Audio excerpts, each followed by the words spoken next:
Welcome to the Thriving Farmers Podcast, where our mission is to inspire, educate, and celebrate sustainable farming. We believe that you can build a profitable and sustainable farm that gives you true farm freedom. Join us as we talk to farmers, innovators, educators, and entrepreneurs to glean their top takeaways in business and life. In this episode, we dive deep with Ben Beichler of Creambrook Farm about herd share, raw herd share milk. And, Ben's been a great friend over the years. We met when I was interning in 2012 at Polyface. And since then, we founded a business together. I since bought him out as his new farm took off. And so I'll give you a little bit of background about Ben. So he and his wife, Kristen, own and operate Creambrook Farm in Middlebrook, Virginia. The farm specializes in direct marketing 100% grass-fed raw milk herd shares that are lab tested. Now that's kind of unique that they actually have a lab on site and do their own testing. That's kind of unusual for herd shares, but they do. Ben is working on developing a completely outdoor system for their Jersey cows where they graze during the summer and enjoy stored grass during the winter. They market to their members primarily through social media and other digital methods. So yeah, Ben's a go-getter. There's absolutely 100% confidence in my mind that Ben is going to be someone you will be listening to from national stage in 5 to 10 years. He's absolutely honing his craft. He's an expert at what he does. He and his wife basically started their farm from nothing and have built it up to one of the larger herd shares in Virginia and being very well recognized for the quality of their milk. So in this episode, we kind of dive into a little bit of Ben's background. We talk about the different places he's been, the different places he's worked, and we kind of go into a little bit about how their marketing now is working because they've scaled their herd share very rapidly and done a fabulous job of it. So hope you enjoy this episode. I think Ben is a great farmer and super excited to introduce you to him and for you to check him out further. Today on the podcast, we have Ben Beichler, owner of Creambrook Farm. Welcome to the podcast, Ben. Hey, thanks, Michael. Ben, could you give us a little bit of history of your farming background and what brought you to this spot? Yeah, so I've been farming full-time now for 11 years. It's been a long journey. So the short version is I started at Polyface Farms in September of 2007, was an apprentice there. Did the apprenticeship for a year, went on, was a manager with them for roughly a year and a half. Over the next couple of years, worked kind of independently and also with Polyface sometimes, depending on the year and what was going on. And in 2012, struck out. Well, it was actually more like 2011. Started Creambrook Farm. 2012 went full time working for myself. That was also when Kristen and I got married. And that was here locally in the Valley. Yes, yeah, here locally in the Valley. We got married out in Richmond. That's where she's from. Came back to Swope, running a farm, part of a farm about 2 miles away from Polyface. We started milking cows. That's when the dairy component of Creambrook started. Before then, we had just done chickens and pigs. Yeah, over the next almost 7 years now, it was kind of a whirlwind journey. Okay. We were there for a little while. We were unsuccessful securing a long-term lease, so that facilitated us having to leave that first farm. Farmed with Kristen's parents for a year, went up to Pennsylvania, ran 2 organic dairies up there. One of them was the Family Cow, which is the largest raw milk distributor in the East Coast, as far as I'm aware. Maybe the numbers have changed the last couple of years, but at that time, I believe that was correct. And then in 2017, our dream came true, and we moved back to Middlebrook, Virginia, which is 8-10 minutes from Polyface, and bought our farm, restarted our direct marketing efforts here in the Shenandoah Valley, and now we're running a raw milk herd share that reaches as far east as Williamsburg. Okay. We physically don't go to Williamsburg. As far east as we deliver is Richmond, and then we have some folks who are willing to meet us in Richmond that take it to Williamsburg.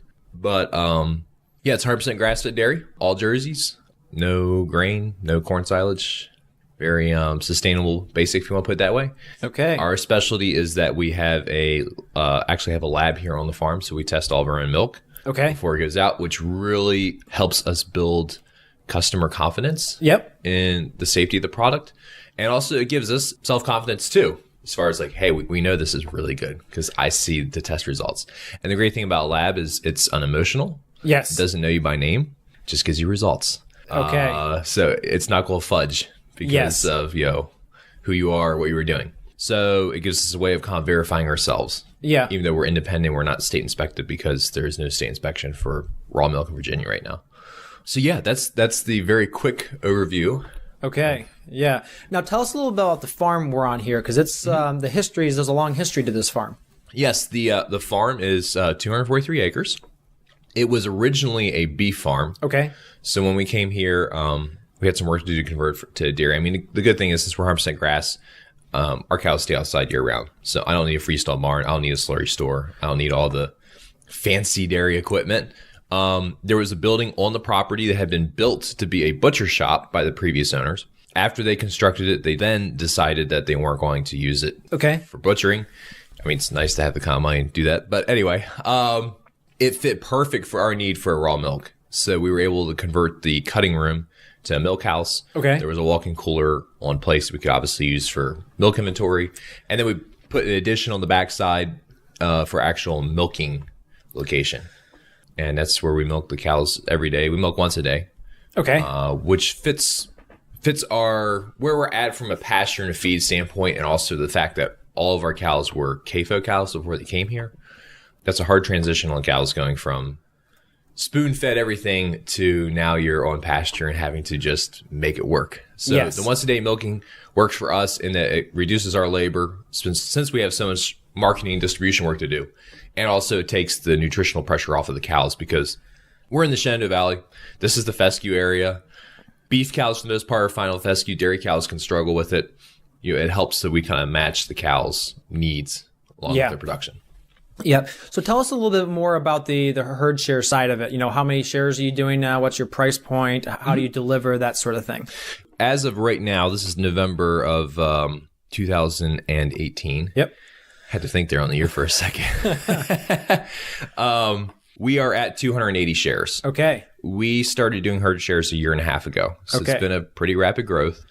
I guess to start with marketing, kind of what we've done with marketing is we've tried several different things along the way and kind of found what's worked really well for us that's brought on the majority of our growth is if you're trying to find the raw milk drinker, it's a very difficult person to find within the millions of people who live within the state of Virginia. Correct. So social media ads and other traditional venues, it's very difficult to reach that person because they're a small niche and they tend to maybe not use some of the more common communication. Everybody's on social media to a degree, but they're very hard to find. Like when you do ad searches and you're trying to like pare it down to what that person's looking for, you'll spend a lot of money and miss them is what we found. Okay. But what we have found is that the raw milk drinker is looking for us.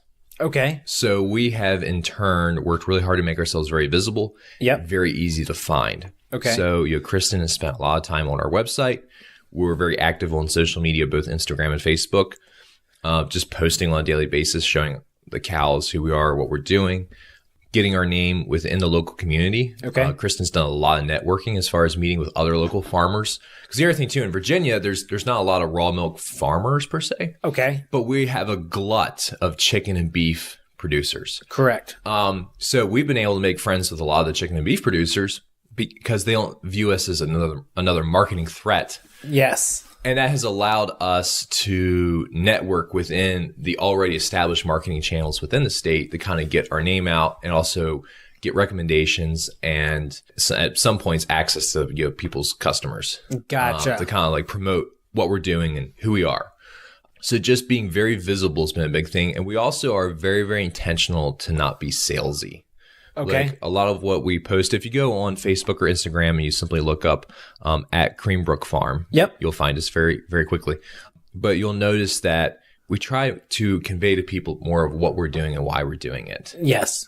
We have gotten such strong response for that versus, people are like, oh, we love your Instagram, we love your Facebook because it's fun, it's enjoyable to look at. They're not constantly being sold. Yeah, they're not constantly being sold. And we do, ask for things from time to time or push sales, but we try to make sure that is the minority of the time. Correct. And the majority of it is more just like allowing people to develop a relationship with us. Yeah, and experience the life you're living. Yeah. Exactly. Because people today, they want a relationship and they want a connection with whatever it is, whether it's their coffee barista or their bartender or their farmer or, their person at the sports shop or whatever their thing is per se. Yeah. Yeah. We've gotten into a day and age where they just want everything individualized. Exactly.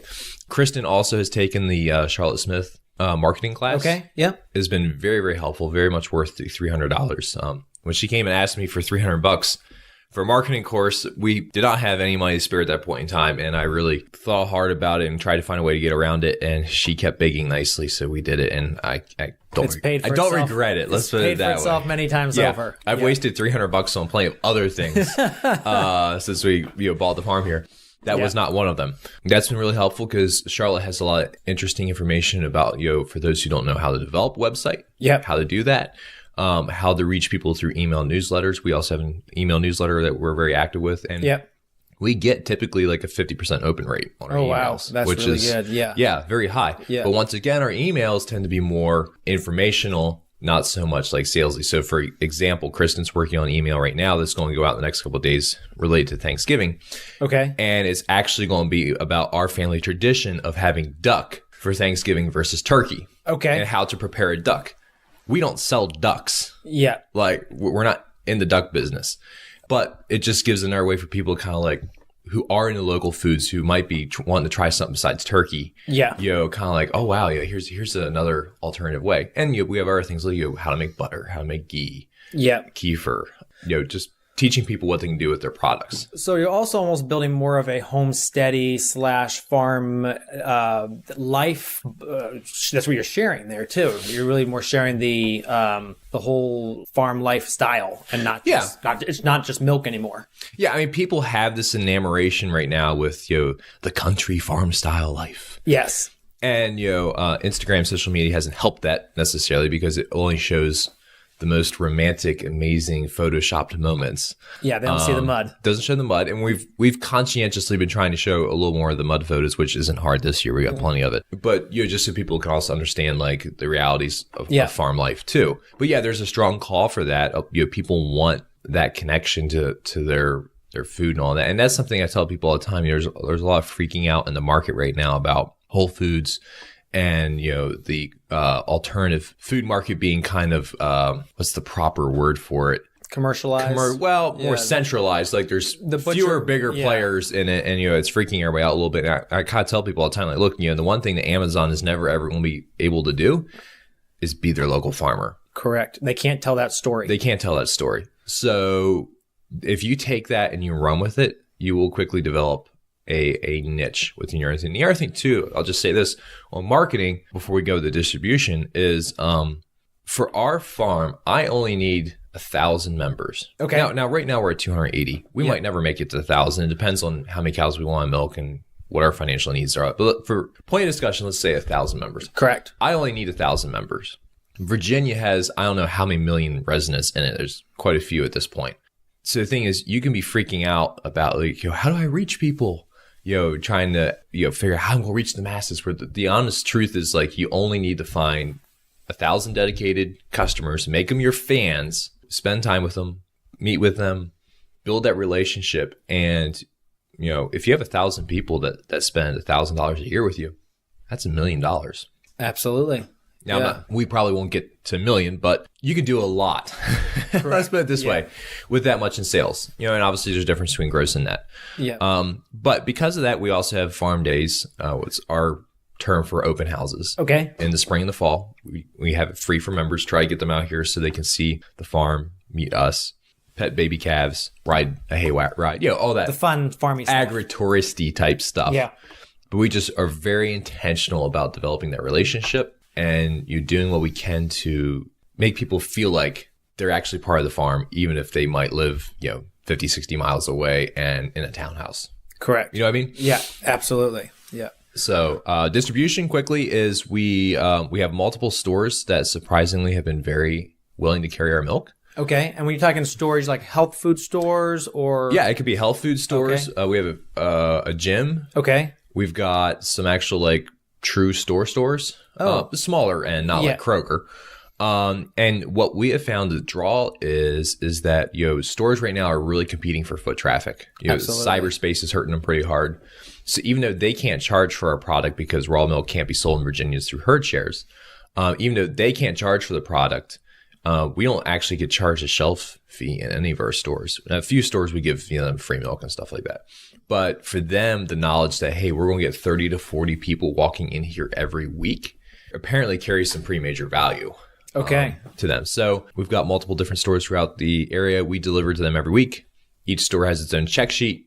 So members check themselves off. So if there's like 2 mystery gallons in the back, you can look at the check sheet and figure out who it is instead of like, well, is that last week's or this week's or Yeah. And keeps it really simple, really organized. Kristen does all the billing online. So the stores don't handle any of that. And it's a pretty slick system we got together so far. Okay. Really cool. Now, real quick, how do you bill people? Is it through an online bill pay? Because they're charged monthly for this, correct? Yes. Well, every 4 weeks. Every 4 weeks. Okay. We are using bill.com. Okay. It's an online bill pay service. Yep. We love it and we hate it. Okay. If we found something better, we would switch. Right now, bill.com is working. And the fees seem to be pretty much the same, whether you're using bill.com, Square, Xero. Yeah, all about 3%. Yeah, they're all around 3%. We haven't quite figured out how to get around that.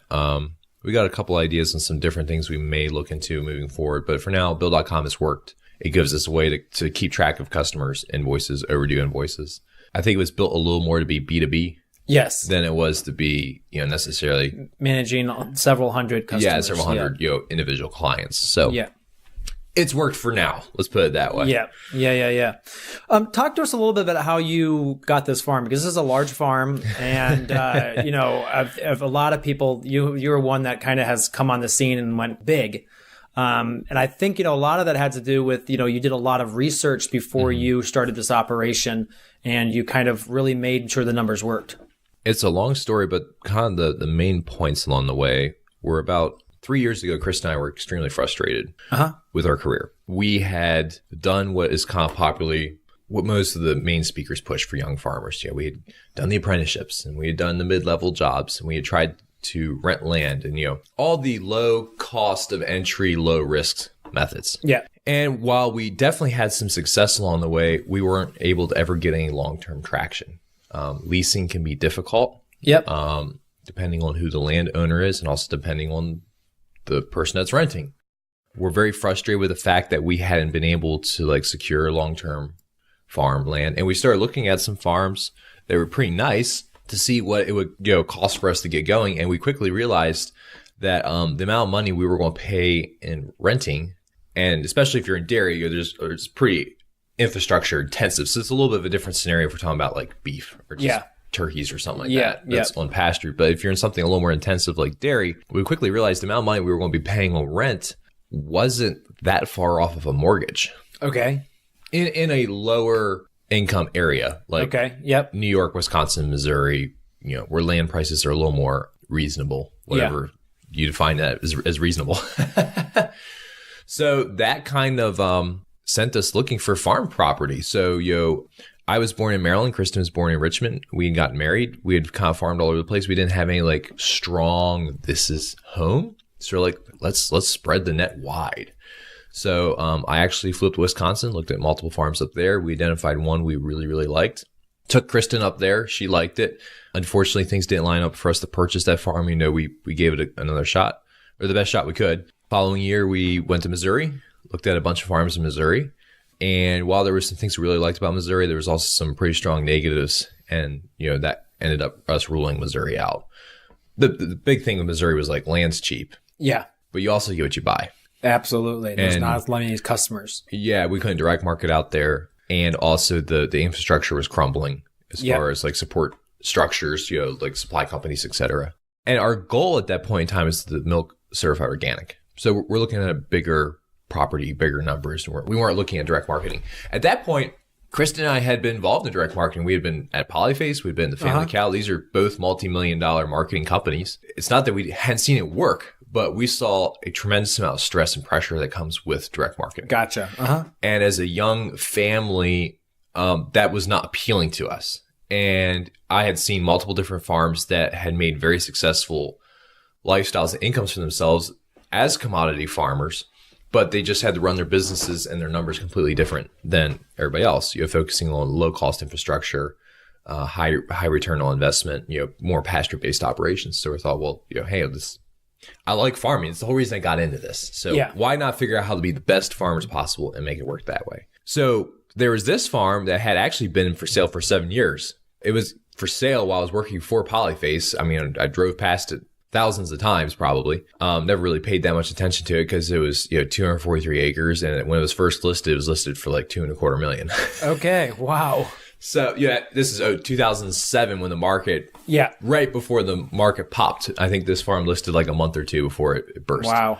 So, I mean, you didn't even like think about it. Yeah. But at that point, I had worked for several multi-million dollar businesses now. I'd seen farming work on a larger scale. And I was like, well, let's go at least look at this farm just to like have a reference for what it would be like if we moved back to the Shenandoah Valley, because we always felt like this home connection here to a degree. Even though we aren't from here originally, we're like, let's give it a try. So looked over the farm. It checked all the boxes I was looking for as far as it was very pastoral, had good supply networks around it, good farming community around it. It's a beautiful farm. It's a beautiful farm. It is too. I mean, looks was never super high on my priority list, but it doesn't hurt. It doesn't hurt. This farm does have some like very show farm-ish characteristics to it, board fence, etc. So it's like, okay, well, if we're going to buy this, how do you swing at this point? It was now like $1.8 million. Yeah. Like how do we even begin to wrap our mind around that? And my net worth, I'm not going to say it over here on the air, but it wasn't a whole lot. So I had, while I was working at the Family Cow, I made a connection with Ted LeBeau with Kitchen Table Consultants. If any of you are looking for financial information, I strongly recommend you look up Kitchen Table Consultants. He was consulting for the Family Cow. I got to know him, and I realized that like the numbers end was kind of a weakness of mine. So when I left that job, I reached out to Ted and said, hey, Ted, is there any way you'd be interested in mentoring me? And by the way, Ted charges like for solo jobs like $300 an hour. Yes. Like he's almost on par with a lawyer at this point. Yes, he's expensive, but he's well worth it. Extremely well worth it. But don't think that you can't go work with his company because he has some lower priced people. Yes. Well, that's what I'm trying to say. If you work with him exclusively, like you're paying top dollar. But they've got a lot of really good team members who know the same information, can really help out at much more affordable rates. Sorry, Ted, if you're listening. Anyway, basically reached out to Ted. It's like, hey, would you be interested in mentoring me? And I was kind of like, there's no way he's going to go for this. And apparently I'd impressed him. And one time the Family Cat was like, dude, let's do it. Every week for 20 minutes, we'd have a phone call and we'd discuss things, or he'd give me projects to work on. Mm-hmm. Basically through Ted over the next 2 years, I got a master's. I got my MBA. Okay. I mean, I probably can't compare to somebody who has a true blue MBA, but like it was that level of, we're looking at spreadsheets. We're looking at learning how to build spreadsheets, something I had no idea how to do. Yeah, the cash flow. Building cash flow charts, looking at budgets, QuickBooks, all that stuff. So Ted saw that like I was a pretty dedicated student. I was paying close attention. I was watching my money pretty closely. I'd always been thrifty, so that wasn't too difficult. And he said, well, there's this organization called Iroquois Valley Farms out of Chicago. They purchase land for people who are farming in organic methods. You might be a prime candidate for their services. So Ted met a few people from Iroquois Valley, had some connections, so he made an introduction from me to them. And I pitched him this grand plan for how we were going to buy this $1.8 million farm and certified organic and milk cows for Organic Valley and all that wonderful stuff. To keep things within time constraints here. Long story short, Iroquois Valley and us went back and forth multiple different ideas and ways. We eventually put a deal together with them, also in conjunction with a local agricultural bank, First Bank and Trust, and also FSA got involved too. So between those three parties, we were able to purchase the farm in the May of 2017. Okay. So moved here. The grand plan obviously was to milk commercially. Kristen's parents had milk cows for quite a while. They'd started their own creamery multiple years ago, and they had been wanting to scale their creamery up, but they couldn't do it between trying to milk cows and run the creamery. And there were some other things that changed them being able to milk their own cows. Correct. So we basically concocted a plan of moving their whole herd out here, milking for them for the 3-year transition, and then switching to organic once we hit certification. That was the plan. We wrote up that way. It's how we sold it to everybody. It was a great plan, and it sold well. Yeah. But, good business plan is only good for as long as it's written on paper, correct? Yeah, exactly. The business plans are usually only last as long as it takes the ink to dry. Anyway, once we purchased the farm and got in here, Kristen's parents' creamery had multiple problems.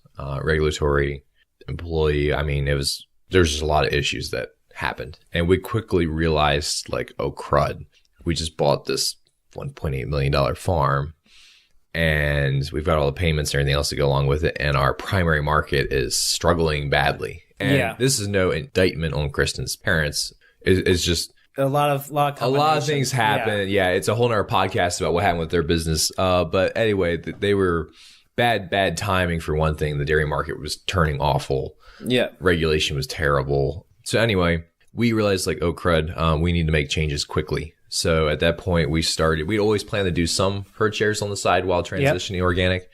But now we're like, oh, we need to rely on this. So we started ramping up pretty heavily. And then this past October, their creamery officially did have to close. As a family member, very happy it did. As a business person, it's kind of a bummer. But fortunately, in the year and a half, it gave us enough runway that we were able to build our own market, that we're at a point now where if Organic Valley came to me and offered a contract, I'd probably say no, thank you. Yeah. Because we've got it figured out and we see a very, very bright future. Yeah. You've built a tribe of loyal fans now. Yeah. Well, it's not completely built, but it's on its way. Yeah. And we've got really great foundation and things are heading in the right direction. So Iroquois Valley was really great to work with. They realized we were having some struggles, so they helped a couple different times with things.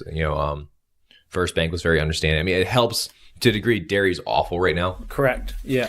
So the rule of thumb is like if everybody sucks and you suck less, you're doing fine. Yes. So we were sucking less than most other dairy farmers, which is regrettable. It's awful. I kind of hate even using that example, but it played in our favor. Yeah. That even though we were having some struggles, the investors and money people looking into things weren't like freaking out. Yeah. Well, but they also knew that you had spreadsheets and budgets and all that to back it up. And you can show, this is where we are. This is where we want to be. This is the things we're doing to get there. And you laid out that success path for your business and you were chugging right along every single week. Yeah. Well, the first thing Ted and I did when we realized like, oh crud, we're in trouble. Ted wasn't in trouble. I was in trouble. We started building a 13-week rolling cash flow budget. So it was a live spreadsheet where you could put in your beginning balance and we would see, you could project our sales and our costs and you could see which way we were going. Okay. And that helped us make decisions because we quickly could see whether we were trending up or trending down. Yes. And if we were going either way, what adjustments had to be made. Correct. I don't really use that tool as much anymore now. Yeah. They're a little more established, but during that really critical time, having the ability to on a weekly basis see which way we were heading really helped us with decision making. And once again, it really helps. And Kristen deserves a ton of credit for this. I know I haven't really spoke about her too much in this, but like she's really been the one that has headed up the marketing. Okay. She's extremely tight and thrifty like me too. We kept the house cold and didn't go anywhere that first winter. And, we just kind of tightened the belts as hard as we could and just toughed it out. Yeah. And we're still not out of the woods yet, but things are way better this fall than they were last fall. Yeah. And we just had a big sit down meeting with our bankers, investors and all that. And we could show it on paper and they were all very complimentary. Yeah. Which makes you feel good. Yeah. Yeah. Speak to it a little bit because I know you talked about, you were going to go wholesale. And now you look at the dairy market, how it is today. And I mean, conventional milk, what is it? $16 a hundredweight?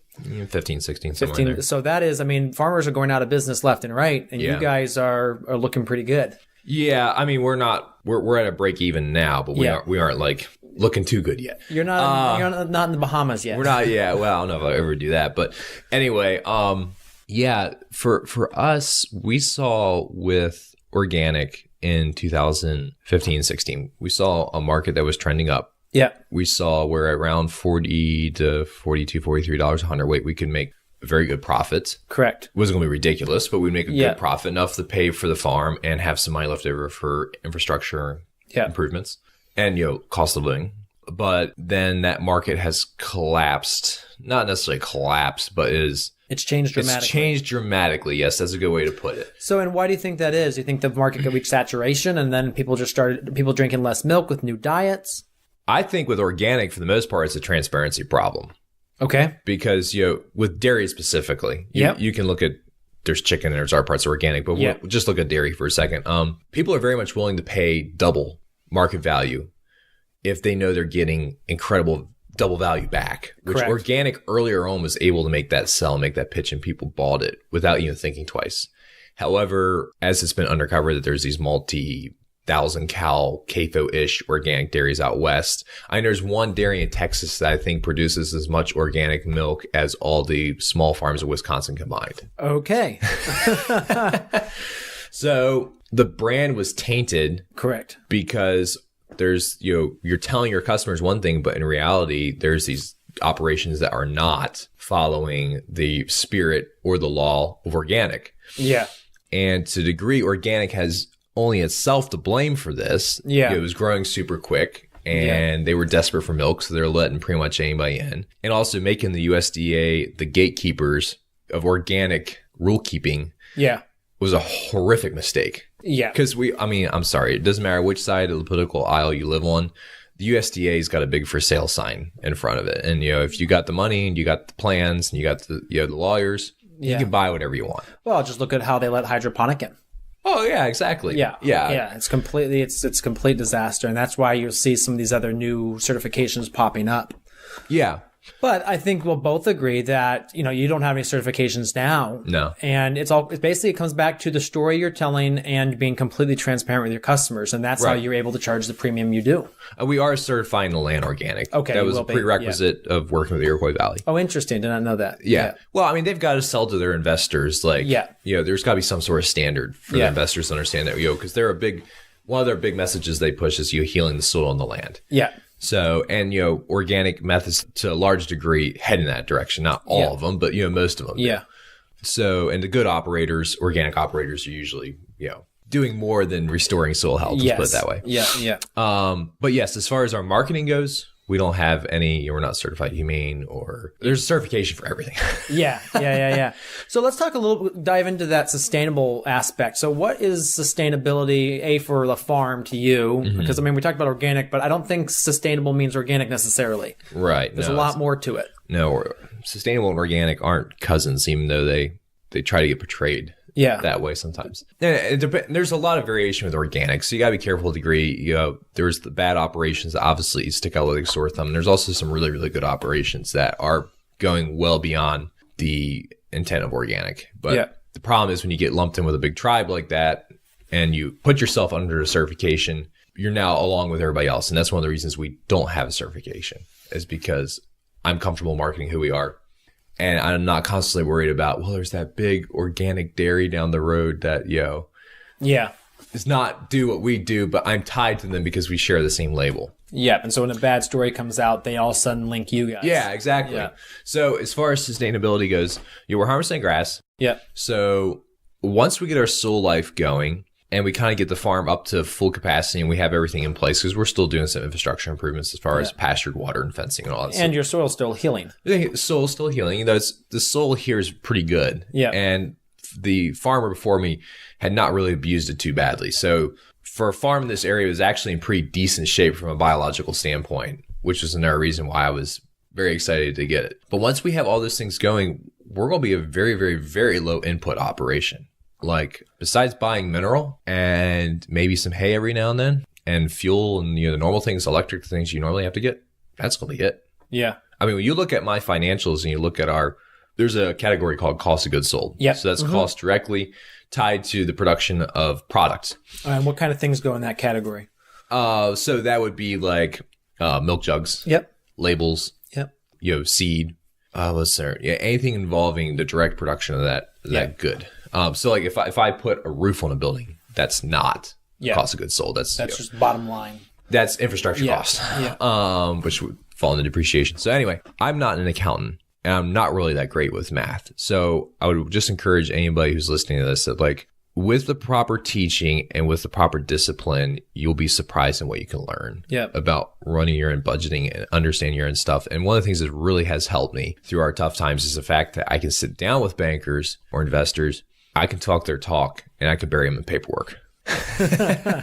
So the fact that I can play their game has been a massive advantage that I have over most other farmers. Yeah. So if you're looking for a hobby this winter and you like books or reading, play around with some spreadsheets and look up some courses on how to help with your farm finance. But anyway, as far as sustainability goes, so once we get through that, that's going to really it's one of the reasons we could buy a farm this big is because so much of our income isn't tied up in just production costs. We have a lot of income that we can then in turn invest into real estate. Now, in all fairness, because we are 100% grass-fed dairy, you probably could make an argument from a bookkeeping standpoint that the cost of our real estate should be factored into the cost of our production because we are real estate bound in our production. It takes roughly 3 to 4 acres of grass to feed a cow 100% grass-fed year-round.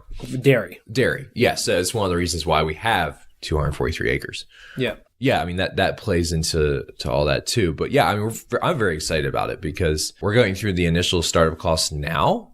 But once we have everything kind of up and running and the machine starts running, it almost becomes cyclical as far as it turns in on stuff. And we've definitely kicked the idea around of, going to glass packaging at some point too, which would kind of help on the production packaging end, make it even more aesthetically pleasing. Well, not just that, but the amount of money we spend on jugs every year. Okay. That cost would not disappear, but it would be reduced. Yeah. But the problem with glass is, if we were to switch to glass, it'd be like a $30,000 to $40,000 tool up. Okay. We don't have that right now. Yeah. So while we're building the market and other things, we're going to have to stick with plastic. Yeah. But that is our long-term goal, is to eventually have some sort of glass container. Gotcha. Yeah, and if you're looking for a good book on farm finance, I highly recommend the Fearless Farm Finances book. It's a great one. Ben, do you have any other ones you've recommended or read? I learned on the run. Okay, from Ted. Yeah, from Ted. He should write a book. If you get him to sit down that long, yeah. Yeah. All right. So as a farmer, there are endless tasks to be done. How do you make sure to focus and tackle the most important and vital priorities? You have to be at peace with the fact that you're not going to get everything done. Okay. So Chris and I will sit down. Usually Monday, we sit down first thing after breakfast and just go over the week real quick. Yeah. Usually through a process of elimination, you pretty quickly realize what's not going to get done. Okay. So you have to pick what that is. So with farming, there is definitely a difference between what you think needs to be done and what should be getting done. So just having the wisdom to siphon everything along those lines is really, really critical. Okay. Because I know way too many farmers that, come July or August, they're like, oh man, we're a month behind. And it wasn't that they weren't working. They were. It's just they weren't working on the things they should have been working on. Correct. Because we all have things we love and things we hate. Yeah. And it's easy to work on the things we love. And it's also easy to work on the things that are urgent. Yes. Oh man, it's April 10th and taxes are due. Maybe I should work on them. Yeah. Yeah, you should go work on your taxes, but that also should have been done in like February. Yes, that should have been prioritized differently. Not like while you're trying to plant. Yeah. We have a firm rule here now that like any bookkeeping related thing has to absolutely be finished before May 1st. Okay. Because I can do maintenance on books through the summertime, but having the time to actually sit down and work on budgets and make cash flow sheets and do all that stuff during the summertime, it's a joke. Yeah. It's just not going to happen. So making sure that, and it's really important to have those things. Correct. So make sure I have them in hand ready to go before May is really, really critical. Yeah. Same with like seed purchases. If you're going to buy seed, like if I'm not planning on planting anything this year, but in a year that I would already have the varieties picked out now. Yeah. And if I had the money on order too, or at least some sort of pay reserve or something like that. Yeah. Not March when, everybody's scrambling at the last minute. And the other thing too is like, I communicate with my suppliers on a regular basis. They know me really well. I've developed a relationship with them. So if I call them and say, hey, I need something. Yeah. Chances are I'm going to get it if there is a tight supply. Yeah. Because you have cultivated those relationships. We built the relationships with them and yeah. Yeah. So you mentioned Ted as one of your mentors. Mm-hmm. What other mentors would you say have influenced you, and what are the kind of the main points that you have learned? Well, I mean, I started at Polyface. Yeah. So obviously Joel. I think Joel at this point is kind of more of a, even though we're 8 to 10 minutes apart via, the road, I'm willing to see each other a whole lot. He travels and does beef and chicken and I do dairy. So yeah, I'm not doing beef and chicken. They're not doing cows. Or dairy. So yeah. I'll bump into it every now and then, but I guess say more of a father figure. Like any kid looks at their parent, there's probably things that, I definitely look over there and I'm like, oh man, I want to do it that way. And I'm sure there's stuff they look over here and they're like, oh, I want to do it that way either. Yeah. So, it's kind of one of those fun things where it's. Yeah. Well, it takes all types to make it work. Yeah, no, it does take all types to make it work. So, but I mean, that's where I learned, about efficiency and where to work. And, I got my ground level start. A lot of my ideas on grass management and cows and all that started there. So, yeah, I'm incredibly grateful for them taking a risk on a pretty green 20-year-old. Yeah. 11 years ago, and that was, the start of it. So Joel was a big one. Edwin Shank, the owner of the family cow, has been very pivotal. A lot of our stuff with raw milk as far as like cleanliness and bottling, packaging, et cetera, et cetera. Yeah. Clifford Hall Baker with Hamilton Heights. That was the other organic dairy we ran in Pennsylvania. Cliff and I were actually too much alike for our own good, personality-wise, but he was the one who kind of took me and challenged me to go beyond my comfort zone. Okay. And like, I'm already a very risky person as it is, but he was the one that really convinced me to jump the cliff. Just go for it. So that was, to a degree, he maybe created a monster by doing that, but I've enjoyed it. Yeah, those are the major ones. Yeah. To the new people coming up that just starting, they're working through the fears and the worries, the doubts and the struggles to start their farm, and even that haven't started but are thinking of starting, what would you say to them? That's a good question. First, figure out if farming's for you. Okay. There's a lot of people who think farming is what they should be doing, but they've seen the romanticized Instagram posts. They've heard of the lifestyle, the country living, out of the city, the freedom. And while all those things are true, those are just a small fraction of what farming actually is or is like. Especially if you are coming from a low cash perspective, which I was. I mean, I started at Polyface, I had a couple $1,000 saved, and that was it. Yeah. Apprenticeships and internships are great because it gives you a way to dip your toe in the ocean without getting in completely wet. But you eventually are going to have to dive in. I know so many people out there who are trying to farm or do stuff, and they're waiting for their ship to come in or for the stars to align or whatever metaphor you want to use. And that very, very rarely happens. And when it does, it's usually because somebody's been working really hard for it for like 10 to 20 years. Yeah. And you just so happen to be there when their boat came in. You're like, oh man, he's so lucky. You can make luck happen to a degree. Yeah.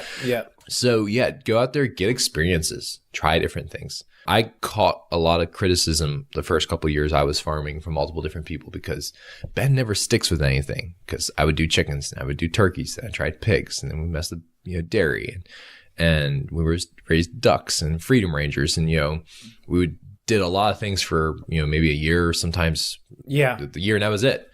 And looking back on it, it was actually a really good thing because it gave me a chance to taste everything. Yeah. And then when I found dairy and realized like, wow, this is what I'm actually really good at. This fits my skill set really well.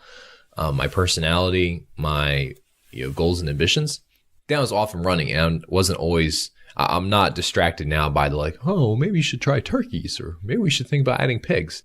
And the thing too is like diversity is very, very good. And especially when you're first getting started, diversity is key. But the further you get down the road, you will eventually need to figure out what you're good at and specialize in that. I see way too many farmers that are trying to do way too much. Absolutely. And basically what happens is they end up being, they're not very good at anything. Yeah. And it shows in their product. It shows in their marketing. And then they're like, well, why does my stuff not sell? Why am I not having success? Well, that probably plays into it. So here at Creambrook, we are a dairy farm, and we sell raw. Well, we don't sell raw milk. You can't sell it. We can't sell it. We are Herd Share Dairy. Yeah. We focus on having the absolute best tasting milk, period, with the best service. Yeah, and it shows because your customers buy and they stay. Yes. Yeah, we have very high retention rates, and obviously we've had pretty rapid growth because of those things. Yeah. I'm not out here trying to also wrestle pigs. Yeah. Chase beef cows and argue with processors on how I want meat cut up. I know what I'm doing. And to a degree, it was almost a blessing when Kristen's parents' creamery did finally leave the picture, because it was in some ways a pretty major distraction for us. Yeah. Even though it was within dairy. So being able to give that laser focus to like, okay, this is what we need to do, and we need to be world class at it. Yes. Not just middle of the pack. That changed things dramatically for us. So, it's a baby step. It's a process. I mean, I've been doing this for 11 years now. And, I've no fault to a lot of the people I farm with, but I've seen a lot of people come and go in that time period. And, things happen. Sometimes people got to change careers or paths, and that's totally fine. But farming is business, and business can be brutal sometimes. And you just got to be willing to take your lumps, and you have to build in resilience. Absolutely. And realize like farming is boxing.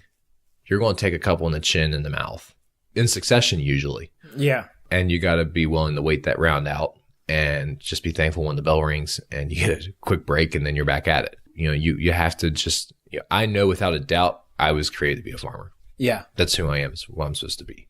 It doesn't mean I couldn't change careers or do something different down the road. But having that, every time the fire gets hot, it's not like, oh, did I make the wrong choice? Maybe I should have been a mechanic or electrician or something like that. Yeah. No, I'm doing exactly what I'm supposed to be doing. I'm just having to go through one of those tough periods that everybody has to go through. Yeah. And talk to other farmers. Don't allow yourself to get in these little farm bubbles, because that's where stupidity happens when you live in an echo chamber. Yeah. Because then when you get outside, you realize like, oh, I'm not the only one dealing with this problem. Oh, I'm not the only one who just got sucker punched by the industry. I'm not the only one who had some great successes. Yeah. Like, it's not all, I'm not trying to be a Debbie Downer on it. Like, there's really, really good things about farming too, but it's the mud and the dreary days and the bad customers and the cash flow problems. That's what takes out the vast majority of farmers. So if you understand your finances and you understand your marketing, you'll be fine. Like, focus on those two things if you had to focus on anything. And make sure you have a viable business model. Yeah, and you'll figure that out through those two things. Yeah. Like, production is not really that stinking hard. Well, yeah, when we teach production just one of the 5 legs. Yeah. Yeah, there's 4 other things you have to be good at in order to make your farm run. Yeah, but I mean, pretty much anybody can milk a cow or grow lettuce or dig up potatoes. Exactly. If you think you need to be special to do that, you just don't know what you're talking about. Now, obviously, there's a difference between somebody who does really, really, really well and those who don't, but it's the person who can take that potato and knows how to sell it or knows how to get it into a wholesale market or maybe a specialty even with inside a wholesale market. Correct. That's where the real money is. I know people who do, you can make money doing commodities. Yes. And I feel like commodity agriculture gets knocked a lot. We were going to give it a try and it didn't work out for us. And we've changed gears and I'm happy with where we're at. But like, I know people who are in commodity agriculture and they're doing pretty darn well. Yeah. They've had to learn their business. They had to understand what they were good at. They understood that they were not marketers. Yep. They knew what their strengths and their weaknesses were. And they tailored their farm and their business to their strengths and weaknesses. And, it worked out. Having come from Polyface, I've seen so many people that are like, we're going to do the Joel Salatin model. And then they come back in a couple of years like, it doesn't work.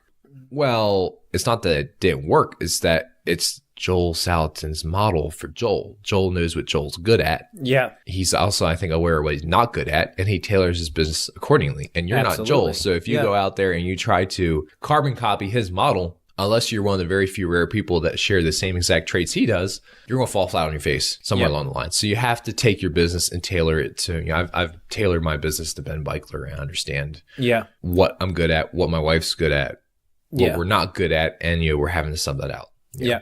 And we've both seen farms that try to do the whole Joel thing and then just, again, as you said, fall flat in their face because they're not Joel.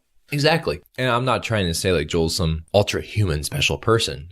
He's just incredibly smart at what he's good at and knows how to channel it. Yes. All of us have talents. Everybody has talents. We've all got weaknesses. So as you're going through the starting part of your career, it should also be a period of self-discovery. Yes, absolutely. Of like, what are you good at? What are you not good at?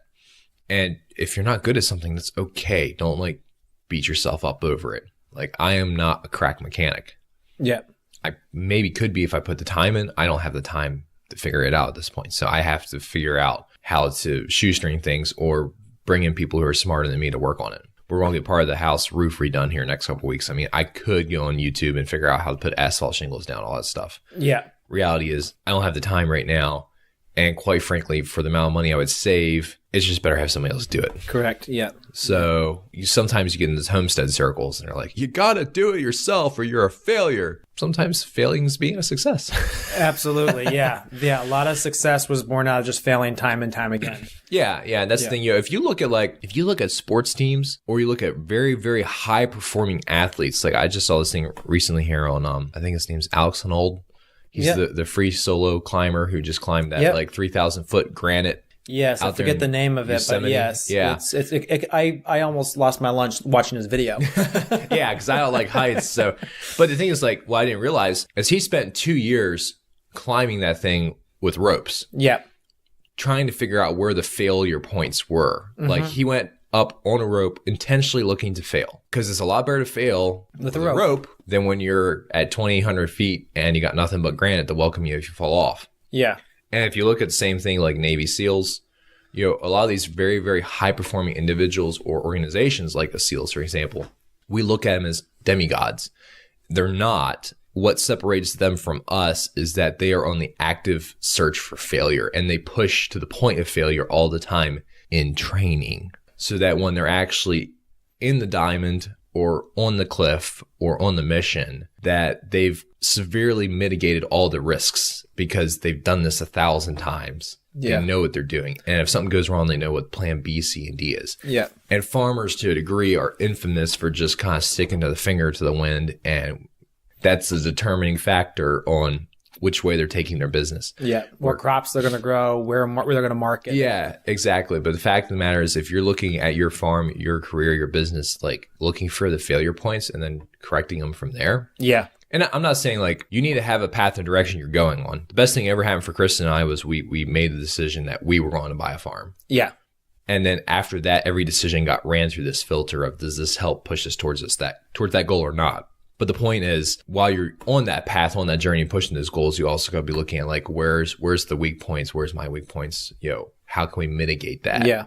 And to your success and failure, I was just at a conference and they were talking about tennis. One thing I did not know, that 70% of the points are made on failure. 30% are made on the offense. Mm-hmm. And then if you look at baseball, the best hitters are, in the 300s, which means they're missing 2 for every 1 they hit.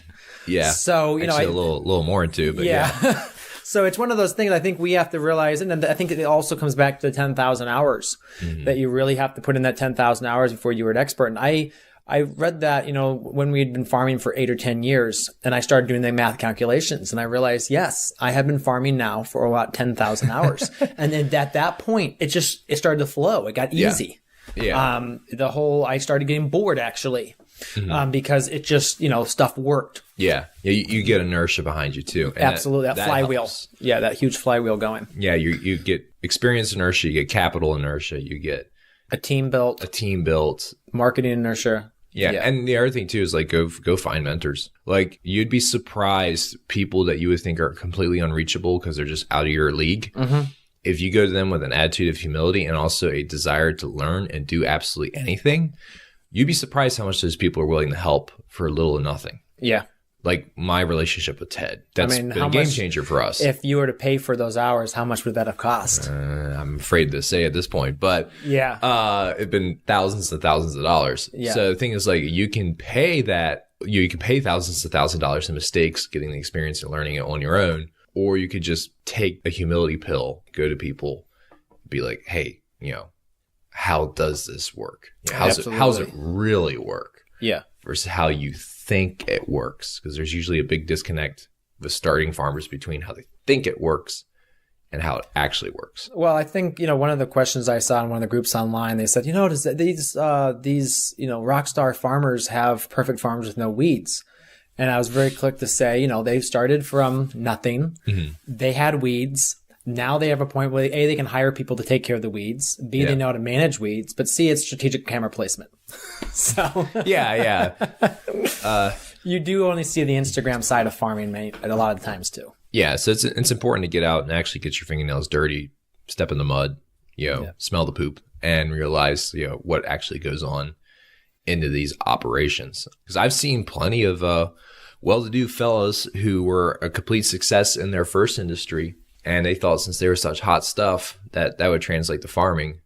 Only problem is, farming's biology, and factories pretty much spreadsheets and managing other things, and biology kicks your butt on a regular basis. And, the weather, yeah, and, I watched quite a few egos get chipped away at. By farming. Yeah. Yes. Yeah. It's not an easy profession, but it's one of the most rewarding. Oh, absolutely. Yeah. I mean, I'm very thankful every day that I get to do this. Yeah. There's definitely days where you're like, but overall, very thankful. If you could pick one, what would be your favorite farming tool and how has it changed your farm? I love tractors. That's a childhood thing that kind of got me into farming. With our farm, probably the single most efficient tool for us is actually a 4-wheeler. Okay. Because, we cover a lot of ground. Yeah. We could have cows on multiple ends of the farm. Moving cows from one end of the farm to the next. With a dairy, you would think a milking machine. Well, that's also very critical. But for us, the 4-wheeler is a major time-saving tool. Yeah. Plus, it gives us a way to just make things happen very quickly if we need to. Yeah, and you're kind of you've got some elevation and all that. Yeah, this is not a flat farm. I mean, we've got a fair amount of roll and pitch and rocks, and it's not easy to get around some parts of the farm. And with a 4-wheeler, it's very, very easy. Yeah, and efficient, and it probably gets ran more than you might. If you look at the amount of hours we put on the 4-wheeler versus what we do on tractors and other equipment, it's probably double. Or more. I would imagine. Cool. So do you believe that now is the best time to get into farming? And if so, why or why not? I mean, the question kind of infers that there is not a good time to get into farming. Okay. And I think whether it's good or not good times kind of not, we shouldn't let that dictate what we do. Okay. Like right now, dairy sucks. It's just bad. This is not, in the conventional sense, a good time to be trying to do anything with milk cows. Yet we're building a pretty, nice little business model within it. But we also had to search through the disaster of an industry right now to try to figure out where the place was and what worked for us and what we knew we could be good at. If you're a fair weather farmer, meaning you only get in when it looks good, you'll be getting in with everybody else. And as soon as things turn bad, you'll be getting out with everybody else. So you have to have a mentality of, you got to have a long-term plan. Yeah. You got to know what you're doing. You need to know what you're calling within the businesses. Okay. You just have to be really, really disciplined. Yeah. Because, there'll be a day here in another couple of years, probably, when dairy's looking pretty good again. And, we'll look like freaking geniuses because we got in when it was bad. And now we have all this equity and stuff built up within it. In all fairness, at this point in time, it looks like, a questionable decision. But we also have to be realistic about the fact that, the legality of raw milk could change. Yeah. Dairy might not be our long-term future. So we also have to, we're totally committed to dairy, but we also have to be realistic about the fact that we don't control the market entirely or regulation, and things could change, and we need to at least have a little bit of a backup plan. Not so much of a backup plan that it's distracting us from doing what we should be doing right now, but at least an awareness of okay, if something really bad happens, this is what our next step would be, if you want to put it that way. So gotcha. If you feel like you should be farming, you need to be farming. If you got the dream, go do it. Don't keep waiting for the right moment, the right job, the right person. If you do, you'll all of a sudden be 60 and never done it. Correct. And I've worked with those. Yeah. So it's you only live once. The most successful people have also had some of the biggest failures in life too. Absolutely. And those who learn how to embrace the word no and to accept defeat with a smile, those are usually the most successsul people. So, absolutely. I mean, I've taken quite a few on the chin throughout the years, and I'm sure I'll take a few more here in the next couple of years too. It's part of the game. And you gotta love it. Yeah, I think just be bold and go for it. I mean, what's to lose? Yeah, that's pretty much what you did. Well, yeah, no, we burnt the bridge and went all in. So, I mean, I don't advise jumping in, at one point, $1 million purchase. A couple of years in, I was almost 10 years in at that point, and had multiple very smarter than me people looking over my shoulder, giving us advice and counsel on what to do. So build a support network. Absolutely. Be invaluable when you need them. Yeah. Well, Ben, thank you so much for being on the podcast. Yeah, you're welcome. It was fun. So there you have it, another episode in the books. So I'd love if you would hop on over to iTunes and leave us a rating and a review. Those mean everything to us. We love to hear what you're thinking. If you have a podcast guest that you can recommend, please pop on over to the Thriving Farmer Podcast website and leave us a review. That's thrivingfarmerpodcast.com.